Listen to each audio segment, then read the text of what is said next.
ছোট ছোট জিনিস আমার সবসময় খুব বেশি পছন্দের। তো এই দইয়ের ঘরটাও খুব পছন্দের ছিল, যেটা আমার হাজব্যান্ড আমার জন্য নিয়ে এসেছিল, কারণ ও জানে ছোট ছোট জিনিস আমার পছন্দ। তো দইয়ের এই ঘরটাকে আরও আকর্ষণীয় সুন্দর করার পেছনে হচ্ছে আমার হাত রং তুলির ব্যবহার করা হয়েছে। তো কিভাবে কি কোন রং ইউজ করেছি এবং কোন ব্রাশ ইউজ করেছি, কিভাবে কি করেছি সম্পূর্ণ ভিডিওতে ডিটেলস বলা হবে, দেখানো হবে।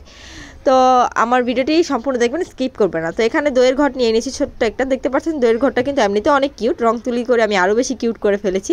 তো এখানে হচ্ছে আমি ফ্যাব্রিক পেইন্ট, যেগুলো মানে কাপড়ে হ্যান্ড পেইন্ট করেন আপনারা যে রং দিয়ে, সেই রং দিয়েই কিন্তু আমি এখানে দইয়ের ঘটে রং করব। একদম টেকসই হবে, একদমই উঠে যাবে না। তো এখানে 6টা কালার নিয়ে নিয়েছি আমি আমার মন মতো। আমার কিন্তু বরাবর মাল্টি কালার খুব পছন্দের, যে কোনো জিনিসের উপর মাল্টি কালার করতে আমার খুব ভালো লাগে।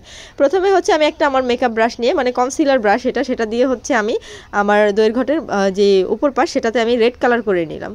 তারপরে হচ্ছে আমি চিকন একটা ব্রাশ দিয়ে হোয়াইট কালার করে নিলাম। এখানে একটা ভুল হয়েছে, যেটা হচ্ছে আমি রেড কালারটা শুকানোর সময় দিইনি, হোয়াইট কালার করতে যে হালকা হালকা রেড কালারে আঁচ গেছে। আপনারা অবশ্যই একটা কালার করে শুকানোর পর আবার আরেকটা কালার করবেন। আমার হাতে সময় কম ছিল এবং খুবই এক্সাইটমেন্ট কাজ করতেছিল, যার কারণে আমি ওয়েট করতে পারিনি। আর এখানে কিন্তু একটা বলে আমি পানি নিয়ে নিয়েছি। ব্রাশগুলো কিন্তু এক কালার ইউজ করার পর অবশ্যই ধুয়ে তারপর ড্রাই করে তারপর আরেকটা কালার ইউজ করবেন, তাহলে কিন্তু সুন্দর হবে। নাহলে কিন্তু একটা কালার সাথে একটা কালার মিক্স হয়ে কিন্তু আপনার কালার নষ্ট হয়ে যাবে।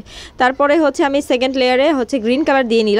আর হচ্ছে এখন আমি গ্রিন কালারটা একটু শুকাতে দিয়ে তারপর হচ্ছে নিচে আমি ব্লু কালার করে নিলাম, যেহেতু আমি একটু মাল্টি কালারের মতো করতে চাচ্ছিলাম।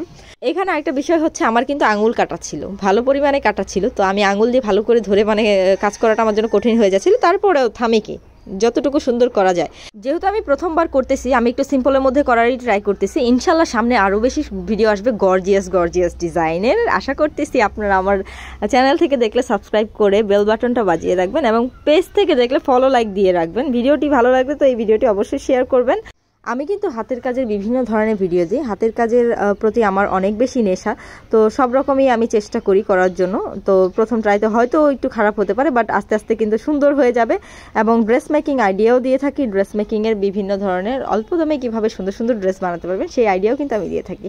তো এখানে হচ্ছে সবুজ আর হচ্ছে নীলের মাঝে আমি একটা সাদা কালারের লেয়ার দিয়ে নিলাম, যেটা হচ্ছে শুকানোর পর যে ভুলটা আমি রেডের নিচে করেছিলাম সেই ভুলটা কিন্তু আর করিনি।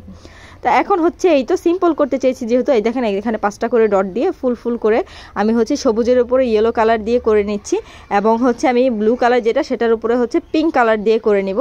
তো এই তো খুবই ইজিলি দেখাইছি, যারা হচ্ছে প্রথম করতে চান তারা কিন্তু এইভাবে ইজি ডিজাইন দিয়ে করতে পারেন। দেখতে কিন্তু খারাপ হয়নি, দেখতে কিন্তু সুন্দর হয়েছে।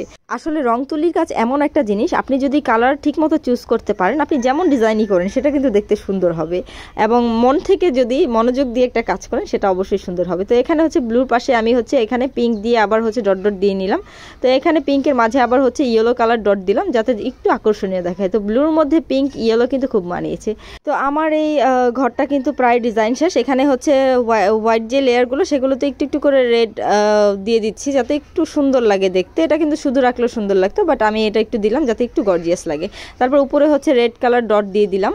তো এই তো আমার ঘর বানানোর একদম লাস্ট পর্যায়ে। এই তো একদিন পর হচ্ছে আমি এটাকে নিয়ে আসলাম আপনাদের সামনে, একদম শুকানোর পরে। দেখতেই পারতেছেন খুবই সুন্দর হয়েছে, মাশাআল্লাহ। আমার কাছে ভালো লেগেছে। আপনাদের কাছে কেমন লেগেছে কমেন্ট করে জানাবেন অবশ্যই।